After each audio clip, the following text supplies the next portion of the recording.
നാളത്തെ IPL മത്സരത്തിൽ RCBയും മുംബൈയുമാണ് നേർക്കുനേർ വരുന്നത്. രണ്ടും തുല്യ ശക്തികളാണ്. രണ്ട് ടീമിനും ജയിച്ചേ മതിയാവൂ. ഇനിയും മാച്ച് തോറ്റാൽ രണ്ട് ടീമിനും പണിയാണ്. അതുകൊണ്ട് നമുക്ക് നാളെ വാശിയേറിയൊരു പോരാട്ടം കാണാൻ സാധിക്കും.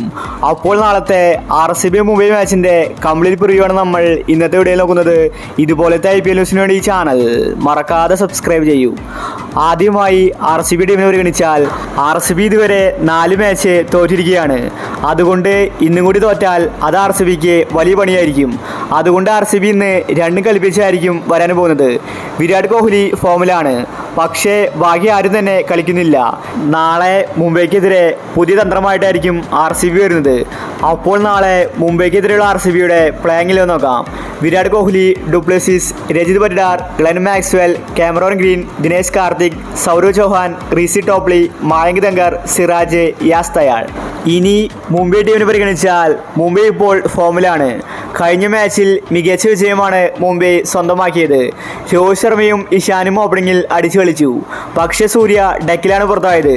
സൂര്യ കൂടി ഫോമായാൽ പിന്നെ മുംബൈ ടീമിനെ പിടിച്ചു കെട്ടാൻ എളുപ്പമല്ല. കഴിഞ്ഞ മാച്ചിൽ പാണ്ഡ്യ ബൗൾ ചെയ്തിട്ടുണ്ടായിരുന്നില്ല. താരത്തിന് കൈക്ക് പരിക്കായിരുന്നു. അതുപോലെ പാണ്ഡ്യ ബാറ്റിങ്ങിലും ഫ്ലോപ്പാണ്. ഒരുപക്ഷെ നാളെ പാണ്ഡ്യ റെസ്റ്റ് എടുക്കാൻ സാധ്യതയുണ്ട്. അങ്ങനെയാണെങ്കിൽ രോഹിത് ശർമ്മയായിരിക്കും മുംബൈ ടീമിൻ്റെ ക്യാപ്റ്റൻ.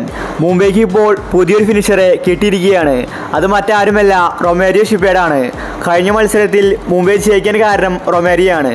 അപ്പോൾ നാളത്തെ മാച്ചിലും താരമുണ്ടായിരിക്കുമെന്നാണ് അറിയാൻ സാധിക്കുന്നത്. അപ്പോൾ RCBക്കെതിരെയുള്ള മുംബൈയുടെ പ്ലേയിങ് 11 നോക്കാം. Rohit Sharma, Ishan, Suryakumar Yadav, Hardik Pandya, Tilak Varma, Tim David, Romario Shepherd, Mohammad Nabi, Gerald Coetzee, Piyush Chawla, Bumrah. അപ്പോൾ നാളത്തെ മാച്ചിൽ RCB ജയിക്കുമോ മുംബൈ ജയിക്കുമോ? നിങ്ങളുടെ അഭിപ്രായങ്ങൾ താഴെ കമൻറ്റ് ചെയ്യുക. ഇതുപോലത്തെ IPL ന്യൂസിന് വേണ്ടി ഈ ചാനൽ മറക്കാതെ സബ്സ്ക്രൈബ് ചെയ്യൂ.